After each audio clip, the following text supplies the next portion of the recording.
watching it. A distant world.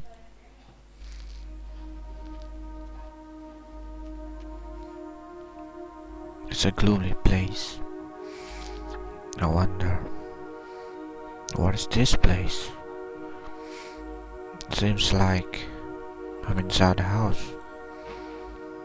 It's quiet. I see a desk. There should be people in here, but nobody is there. Nothing moves. Just the passing of time. If I were given a choice of where to be born and gain a new life, I don't think I'd choose this world. I became frightened of this world.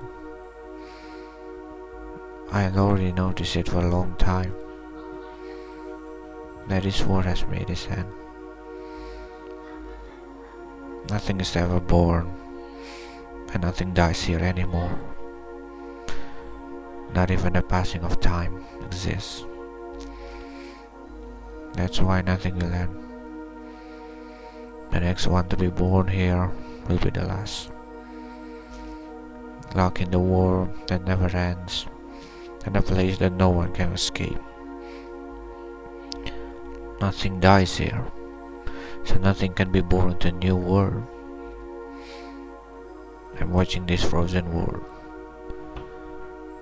If I close my eyes, I'll be able to leave. So I think, please, the next time I open my eyes, I hope I won't see this world. I wish for a warmer, more beautiful world. I voluntarily close my eyes to this place.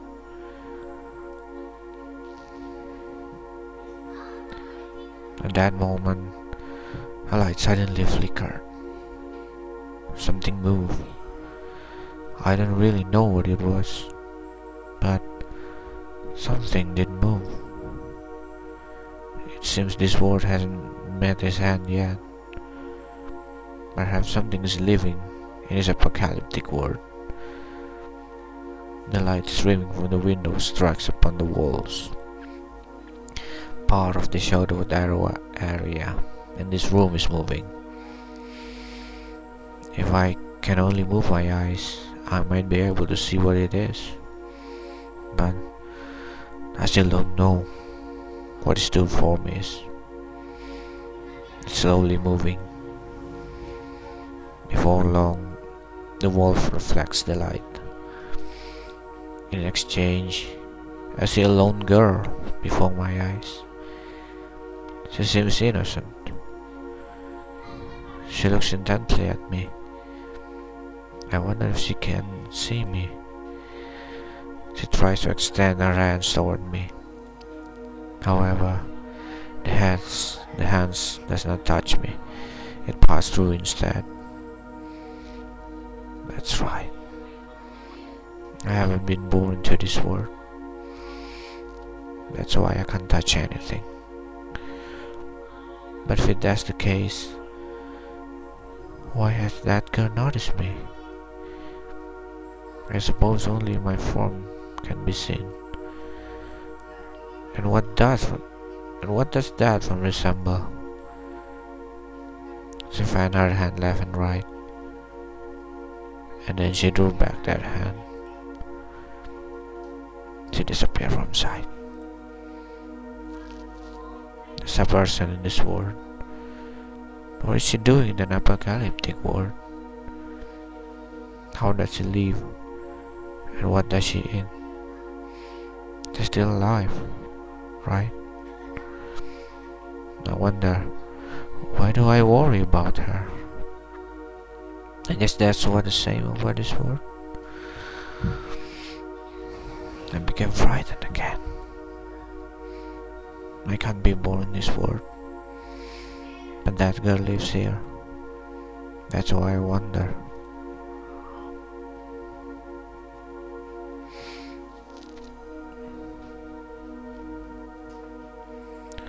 My eyes come upon this word again, often coming upon this boring, still word. May she appear from time to time. We couldn't understand each other's thoughts. That's why I couldn't see what she meant, and she couldn't see what I meant. But certainly, at that moment, I realized that I've always been waiting for her. That girl lived in solitude. With the exception of the girl, no one was around. That was obvious.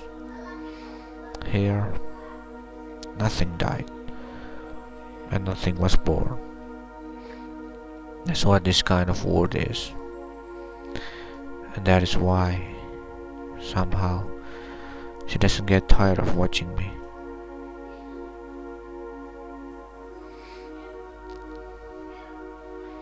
One day, she appeared in front of me, carrying many things in her arms.